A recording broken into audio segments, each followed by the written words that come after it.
I recently had the privilege of hosting Gerard the Completionist Khalil here at the garage, and we had an hour-plus long conversation about everything from art and family, life, ethnic heritage, creativity, and so much more. This is a snippet from that conversation. If you want to see the full thing, head over to Mort's Attic where you can watch it. Enjoy this part because we get into some stuff about his creative passion around the show he created, God of Work, that was on G4 before G4 ended. Have a listen. Are you making art with all of this? Or, how is it different from filmmaking for you? I think in the beginning I thought I was making art. In the beginning, I thought I was making art. Yeah.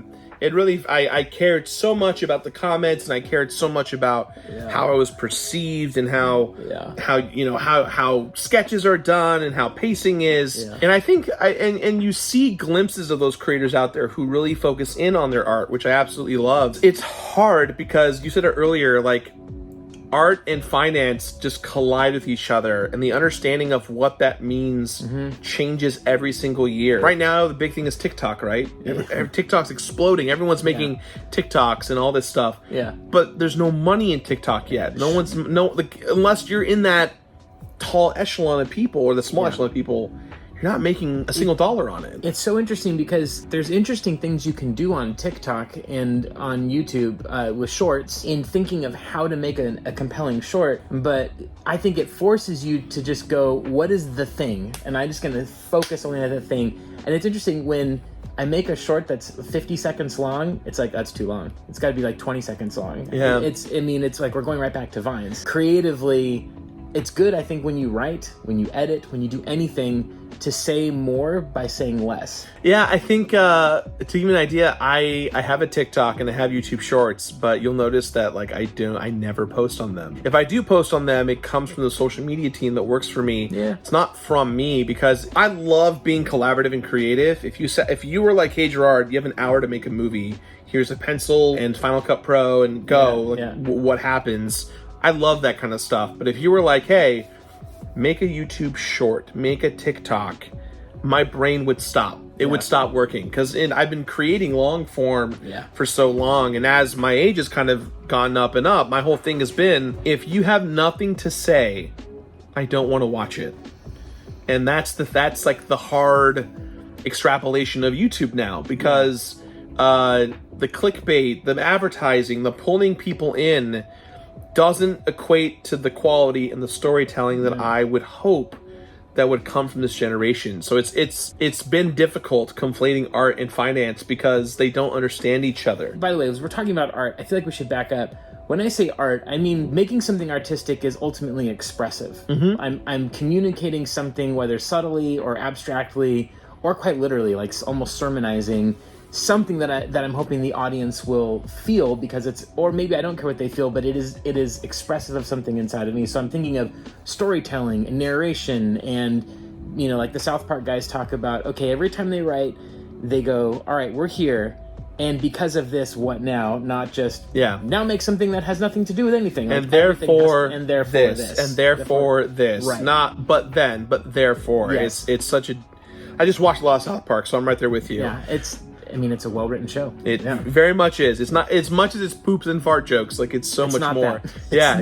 That's just, at least starting around season 5 or so, it changed. Yes, totally. Because of my role at G4, I got a taste of what it was to create a passion project, and I have the rights to the show, so I can make it if I want to. Oh, I know what you're talking about. I made a show called God of Work. That's right. And it's The Office meets video game characters. Yep. The idea is that all these video game characters work at a temp agency, and in between acting gigs, they go to, or video games in this case, they go to this agency to hone their craft and do the job they're supposed to do. So Mario and Luigi, they're the custodians. We have a character named Skeleton that is like the head of, I don't know what Skeleton did, but he has his role as like a minion in the game, right? And then Kratos was the head of inventory. So, because he has a very clean inventory management from the game. So for him, his whole thing is that he's good at numbers, but like, he's really good at killing things and being violent. And so it's called God of Work, and it's essentially The Office. We shot this 6-episode show that was 15 to 21 pages each episode in literally 6 days. Okay. It was 5 days of shooting back to back, and then one final day a week later, which was the one that I did. Yeah. Okay. It was one of the most Herculean tasks I think I've ever done creatively. We had such a passionate team that really believed in the thing that I pitched, and it was great because it was my idea, but what I wanted to do with it was I just wanted to go, hey, here's my idea. What do you guys do with my idea? And so I incepted the idea, and then they took it and they made it their own. And awesome. It was so fun seeing that, because as much as like I'm the face of it and I am Kratos, the god of work, they made it their own show. They brought characters and nuance, and it felt so organic and real and fun and comedically driven that, before G4 exploded, we released the whole season. G4, is that like a vitamin? Nowadays it is, for sure. It's what the doctor puts in your thigh when you're not feeling too good. Oh, gosh. Vitamin G4.